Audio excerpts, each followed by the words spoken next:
I talked in our last video about the extent to which thought is at the root of all our perceived problems. Now carefully listen to what I've just said.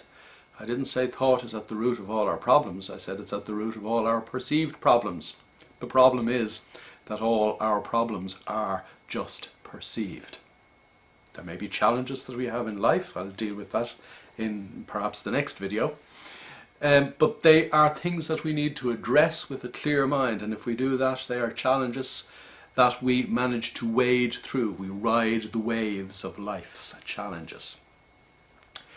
We only experience a problem when it becomes a problem in our own mind, when we start thinking or rethinking what's going on, because our thought patterns are cast in stone when we were children. And that is possibly the biggest issue that I have with thought, the biggest issue that cognitive psychology and developmental psychology has with thought, because we keep thinking the same thoughts, we keep thinking the same way. After the age of 11 or 12 years of age, we stop learning anything new, and our thought patterns become cast in stone. Indeed, cast in stone, set on foundations of the things that we began to think about and how we learned to use our minds during the first 3 years of our lives. Research in the United Kingdom, research indeed in many more places than just the United Kingdom, but the United Kingdom is the one that I'm specifically thinking about, tells us that your ability to behave yourself socially as an adult is directly predicted by your ability to make friends, or indeed not, by the time you're 3 years old. Everything we know about ourselves, I'll rephrase that, everything we think we know about ourselves is what we learned about ourselves when we weren't discerning enough to filter out the stuff that would do us damage. As a 3-year-old, you don't have a filter to make sure that you ignore stuff that makes you feel bad about yourself.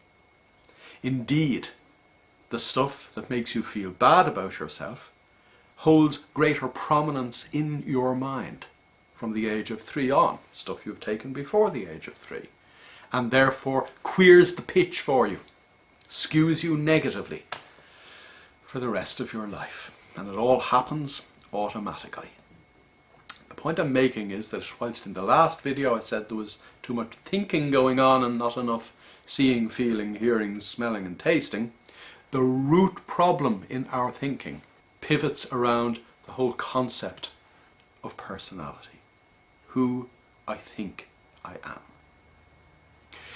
Now again, I've used that phrase very carefully because a personality is not something you are born with. The jury is even out on whether or not we are predisposed temperamentally when we are born, but we're certainly not born with a personality. You may be born with a particular bone structure. You might be heavy set or frail or light boned. You will be born with a particular hair colouring and eye colouring, even though that might change in the first few months of your life, but you're certainly not born with a personality. You learn it, and you learn it primarily during the first 3 years of your life. And the learning that you internalize during the first 3 years of your life becomes the source of all that too much thinking that I have been going on about over the last couple of videos.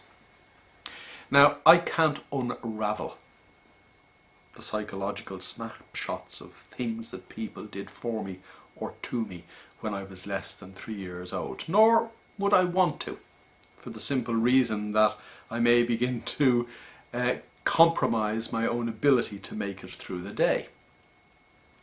But what I can do is relegate it to a position in my mind where I use what I know about myself to my advantage when I choose to use it. I never use it to my disadvantage, and I can always know the difference. Now, how do I do that? Well, I need to tune myself into the reality of the here and now.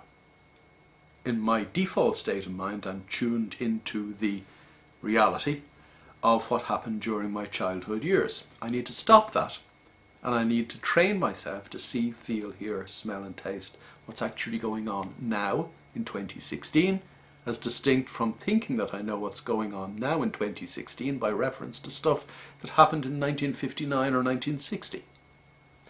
If I tune myself in to seeing, feeling, hearing, smelling and tasting what's going on now in 2016, I'll be able to know when I can play to the bits of my personality that will see me forward and ignore the bits that will hinder me, and I will be able to ensure that at times I simply ignore my programming altogether.